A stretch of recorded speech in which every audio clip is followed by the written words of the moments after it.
Okay, hello guys. Welcome to today's session, Indirect Tax, TYBMS, Sem 6 Unit 1. अच्छा, TYBMS में जब मैं indirect tax की बात करता हूँ, तो I'm only talking about goods and service tax. GST stands for goods and service tax. GST India में स्टार्ट हुआ on 1 जुलाई 2017. डेट याद रखना, आपको MCQ में पूछ सकते हैं. 1 जुलाई 2017. ओके. जीएसटी पॉइंट नंबर 3 देख लो. It's a destination based tax. इसका मतलब जीएसटी के पहले आप जिधर भी प्रोड्यूस करेंगे ना, वहां पे टैक्स भरना पड़ता था. आप सेल करोगे तो आपको टैक्स भरना पड़ता था. आप ट्रांसपोर्टेशन करोगे from one place to another तो भी आपको टैक्स भरना पड़ता था, जिसको हम ऑक्ट्रे बोलते थे. बट जीएसटी के बाद क्या हो गया, आपको सिर्फ वहीं पे टैक्स भरना है जहां पे आप सप्लाई करोगे या एक्चुअली माल को क्या करोगे, सेल करोगे. So that's why it's called a destination based tax. जैसे कि मैंने बोला लास्ट पॉइंट में, आप प्रोड्यूस करते थे, सप्लाई करते थे, जो भी करते थे, आपको हर एक लेवल पे टैक्स भरना पड़ता था.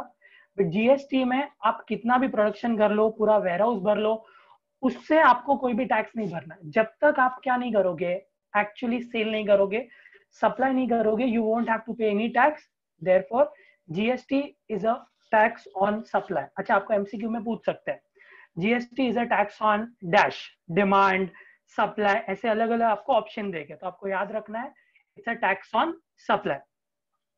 जीएसटी के पहले आप गुड्स प्रोड्यूस करेंगे तो आपको टैक्स भरना पड़ता था. आप वेयर हाउस में रखेंगे, स्टोरेज टैक्स वगैरह देना पड़ता था. लेकिन अभी जीएसटी में there is a concept of input tax credit. मतलब आपने प्रीवियस लेवल पे जो भी टैक्स भरा है उसका आपको अगले लेवल पे क्या मिलता है, क्रेडिट मिलता है. सो एक स्टेज से दूसरे स्टेज में आप जाओगे, जितना वैल्यू एडिशन होगा ना, आपको सिर्फ उतना ही टैक्स भरना पड़ेगा. And therefore point number 5 is your value added tax. इसलिए हम जीएसटी को एक वैल्यू एडेड टैक्स भी बोलते हैं. जीएसटी से पहले अगर आप देखोगे ना, 2017 जुलाई से पहले महाराष्ट्र में महाराष्ट्र वैट था, एम वैट हम जिसको बोलते हैं. अगर आप वही यूपी चले जाओ तो यूल हैव यूपी वैट. हर एक स्टेट का एक अपना अलग टैक्स स्ट्रक्चर था, एक अलग टैक्स लॉ था. बहुत प्रॉब्लम होती थी, एक नया बिजनेस शुरू करने के लिए आपको बहुत सारे टैक्स को स्टडी करना पड़ता था.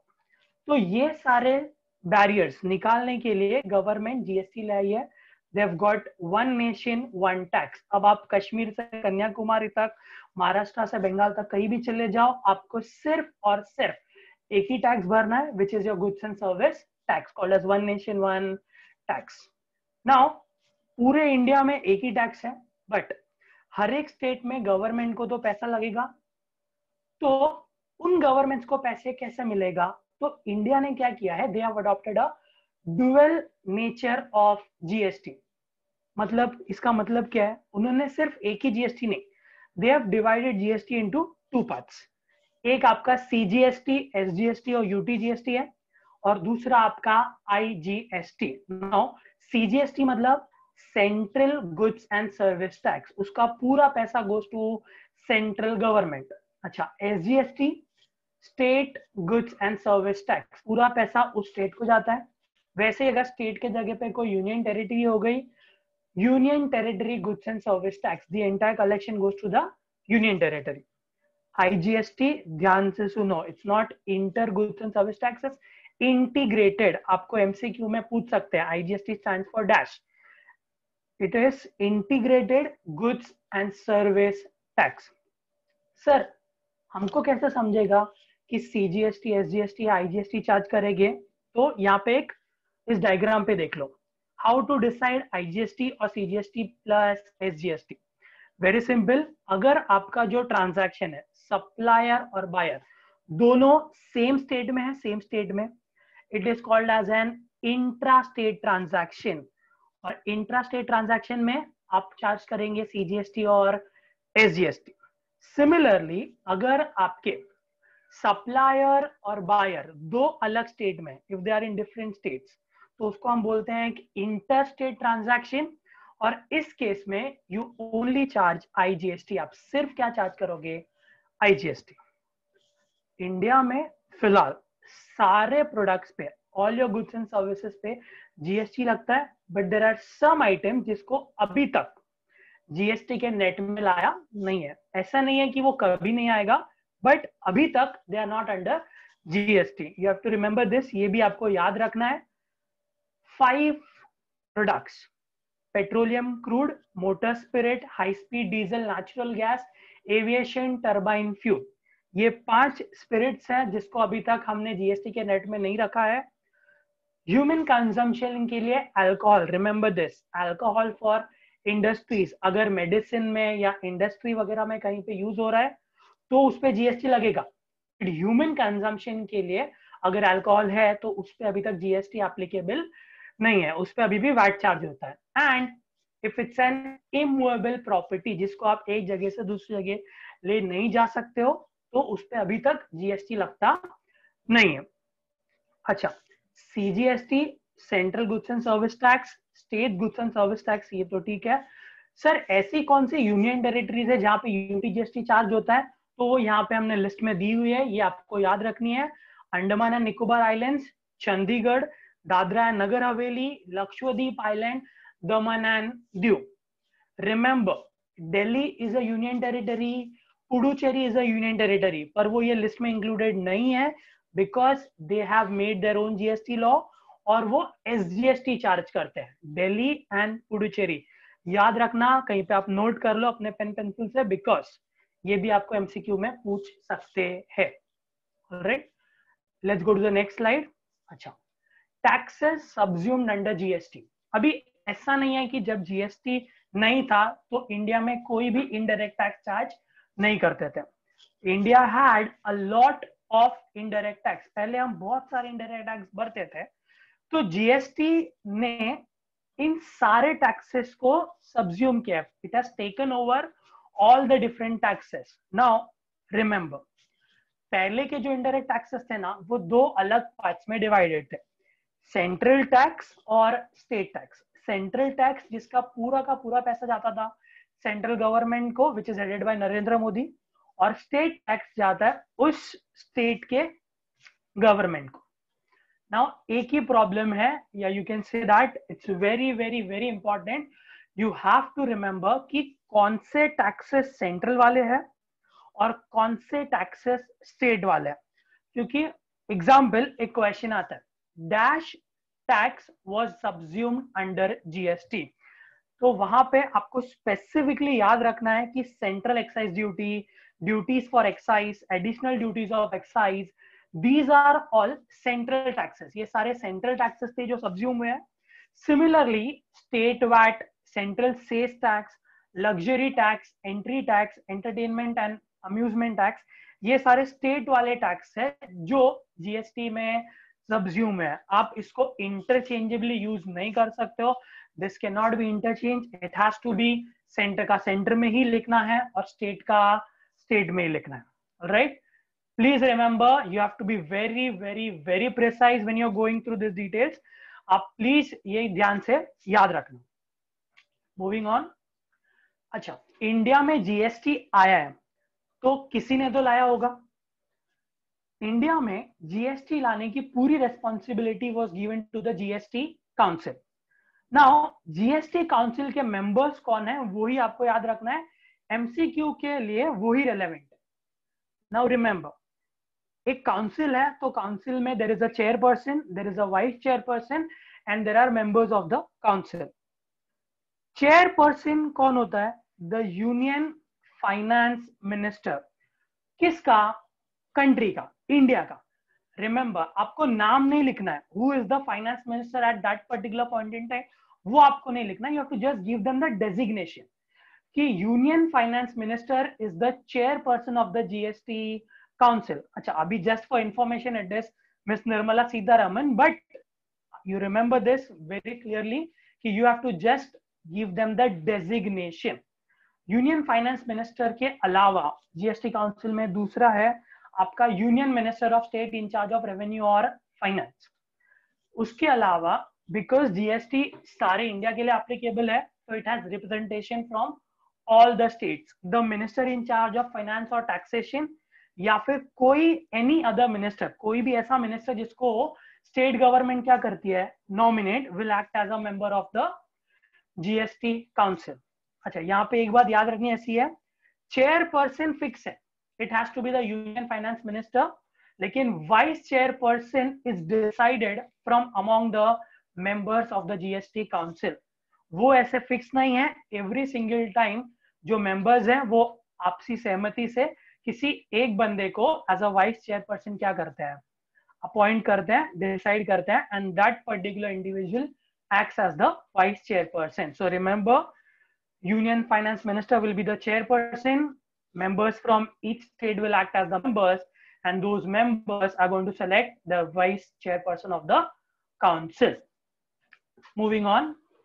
अच्छा, remember this, आप लिख लीजिए कहीं पे, इंडिया में अभी तक GST is into 4 different categories या 4 अलग अलग परसेंटेजेस है, 5%, 12%, 18% एंड 28%। 4 अलग अलग कैटेगरीज में सारे गुड्स एंड सर्विसेज को क्या किया हुआ है, डिवाइड किया हुआ। एक बार फिर बोल रहा हूं मैं, 5%, 12%, 18%, 28%, 5, 12, 18 एंड 28।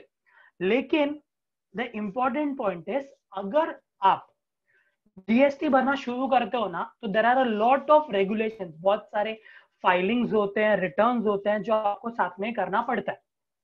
छोटे बिजनेसेस है, नाउ व्हेन आई से छोटे businesses, I am talking about 1.5 crore से कम, या 1.5 करोड़ से कम वाले बिजनेसेस, ठीक है। सो गवर्नमेंट ने एक ऑप्शन दिया है, या आपको चाहिए तो आप एक नॉर्मल जीएसटी भी पे कर सकते हो, बट एक सिंपल और इजी स्कीम दे रहे हैं हम फॉर स्मॉल बिजनेसेस। अच्छा सर, मैं एलिजिबल हूं क्या उसके लिए?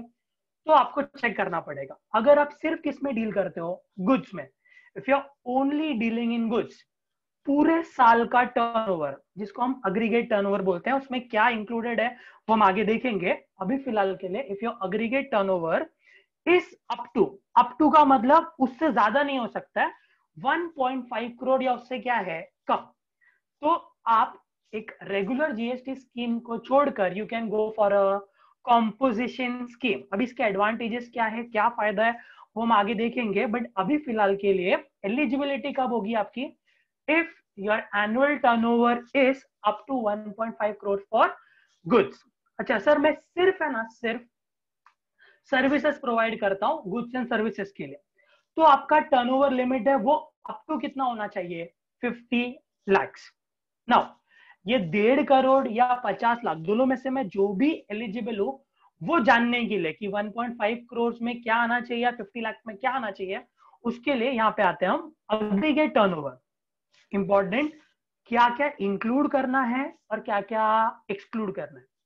सर मेरा बिजनेस है, मैं ऐसे गुड्स सप्लाई करता हूं जिसमें मैं गवर्नमेंट को क्या देता हूं, टैक्स, तो it is called as taxable supply. अगर आप टैक्सेबल सप्लाई करते हो तो यू हैव टू इंक्लूड वो वैल्यू, वो आपको इंक्लूड करनी है एग्रीगेट टर्नओवर। सर मैं ऐसे भी गुड्स सप्लाई करता हूं जिस पर मैं गवर्नमेंट को टैक्स नहीं देता, जिसको हम एग्जेम्प्ट या टैक्स फ्री बोलते हैं, ठीक है, वो भी हम क्या करेंगे, इंक्लूड करेंगे।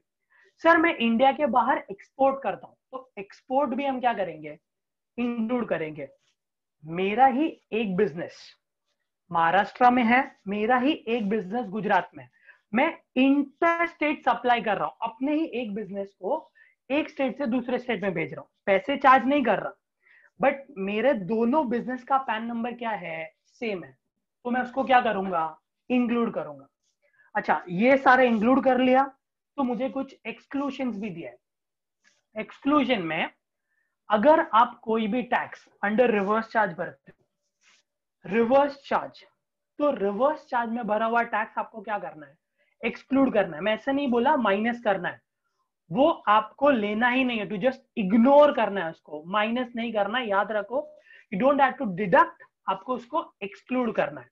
उसके अलावा अगर आपने कोई भी जीएसटी पे किया है, सीजीएसटी हो, एसजीएसटी हो, यूटीजीएसटी हो या आईजीएसटी हो, उसको इंक्लूड करना नहीं है। सो इन ए नटशेल, इंक्लूड्स में आप करोगे taxable supply, exempt supply, export, interstate supply, और आप एक्सक्लूड करोगे RCM, reverse charge, CGST, SGST, UTGST and IGST।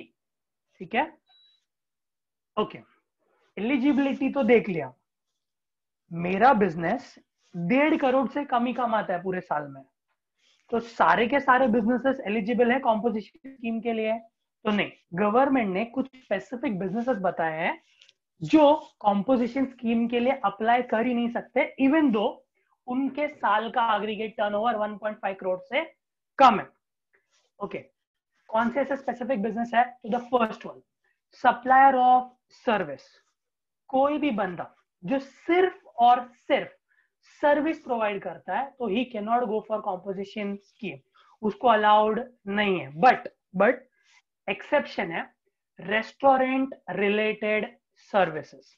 A restaurant can go, एक रेस्टोरेंट कॉम्पोजिशन स्कीम के लिए जा सकता है, लेकिन ध्यान से सुनो, मैं रेस्टोरेंट एंड बार नहीं बोला, मैंने बोला रेस्टोरेंट, मतलब उस रेस्टोरेंट में अल्कोहल नहीं मिलना चाहिए। It should not be serving alcohol, remember this. तो supplier of service other than restaurant not serving alcohol. Manufacturer of ice cream, paan masala और टोबैको, अगर वो आइसक्रीम, पान मसाला या टोबैको प्रोड्यूस करता है तो वो नहीं जा सकता।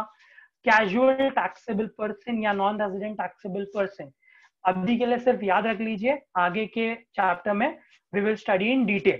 And finally, businesses which supply goods through an e-commerce operator, अगर business Flipkart, Amazon, Myntra use कर रहा है तो वो कॉम्पोजिशन स्कीम के लिए नहीं जा सकता।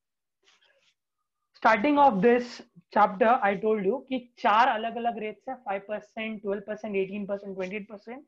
कॉम्पोजिशन स्कीम में the rates are divided into only 3, 1%, 5% या 6%, और वो भी हाफ हाफ डिवाइडेड है। अगर 1% होगा तो 0.5 CGST, 0.5 SGST।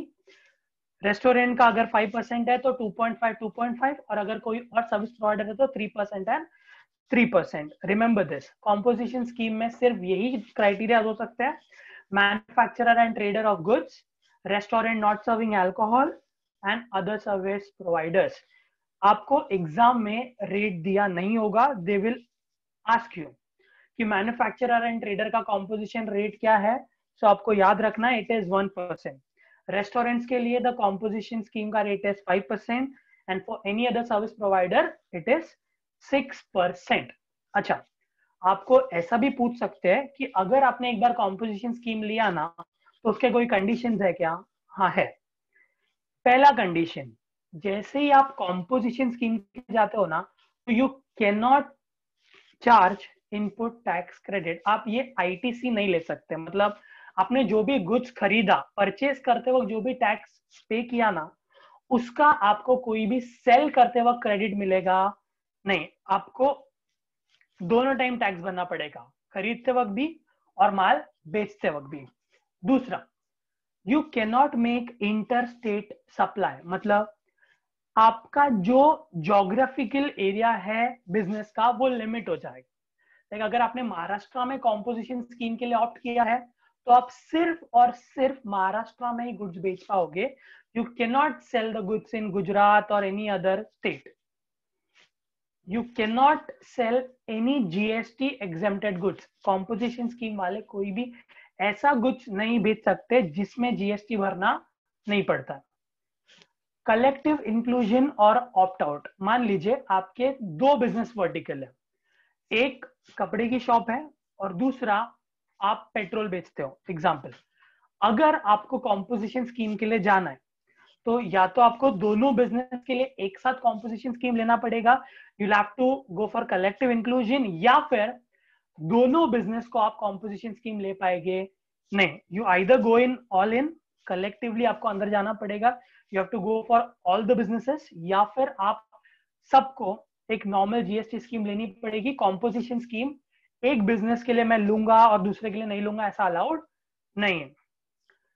आप एक टैक्स इनवॉइस इशू नहीं कर सकते, आपको बिल ऑफ सप्लाई इशू करना पड़ेगा। Again and MCQ question please लिख लीजिए आप कि कॉम्पोजिशन स्कीम वाला बंदा can only issue a bill of supply, they can not issue a tax invoice, क्योंकि वो कस्टमर से टैक्स चार्ज करता नहीं है। अगर वो आपसे टैक्स चार्ज नहीं कर रहा है तो वो आपको बिल में कहीं पे भी टैक्स के बारे में लिख के नहीं देगा, तो हम उसको टैक्स इनवॉइस नहीं बोल सकते हैं। It will be a bill of supply. Remember, composition scheme issues bill of supply.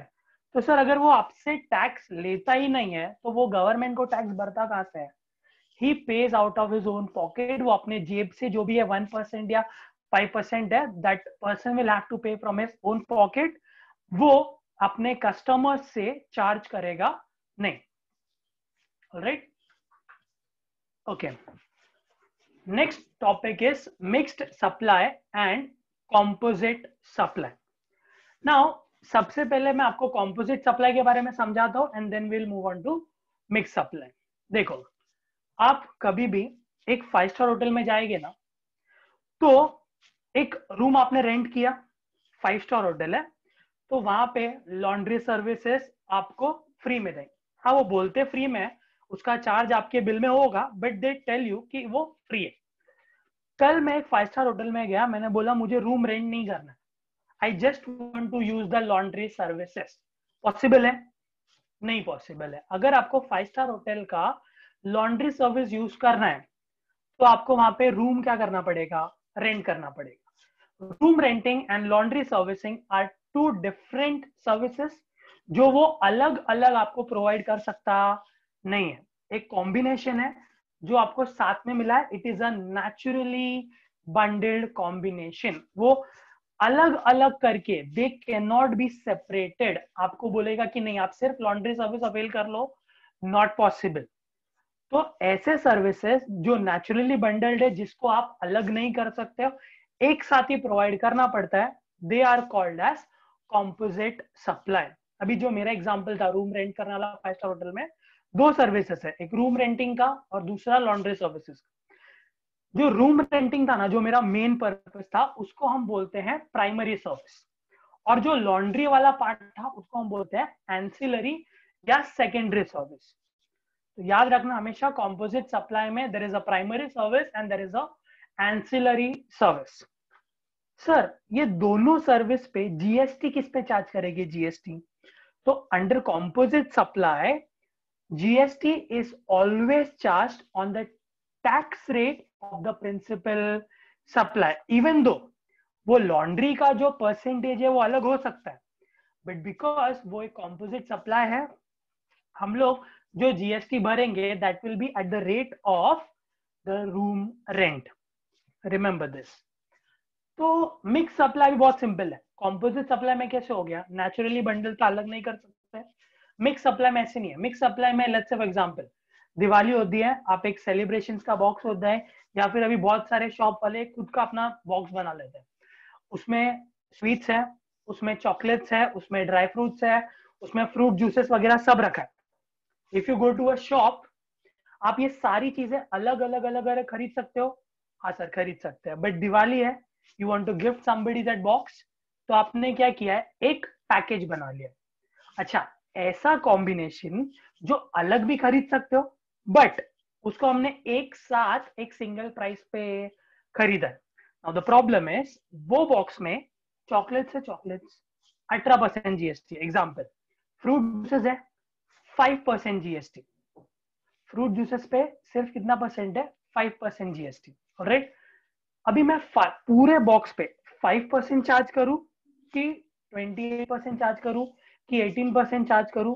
तो मिक्स सप्लाई का कॉन्सेप्ट बहुत क्लियर है। मिक्स सप्लाई में पूरे पैकेज पे it will be the tax rate which has the highest tax rate. तो आपके पूरे पैकेज में से जो भी सबसे हाईएस्ट ब्रैकेट वाला टैक्स होगा, पूरे पैकेज में we are going to charge that particular rate. एक नीचे टेबल में आपके लिए सिंप्लीफाई किया हुआ है, देखो। कॉम्पोजिट सप्लाई में आपका main item is the principal item.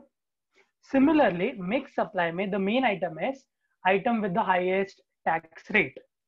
Composite supply में tax rate applicable is the tax rate of the principal item, and similarly mixed supply में tax rate is the tax rate of the highest rate of all the items. कितना time हुआ? I think 20 pause किया बाकी है अभी भी। ये पहला हो गया यूनिट 1 स्टॉप कर देते हैं मीटिंग। हाँ कर दो। स्टॉप कर दो।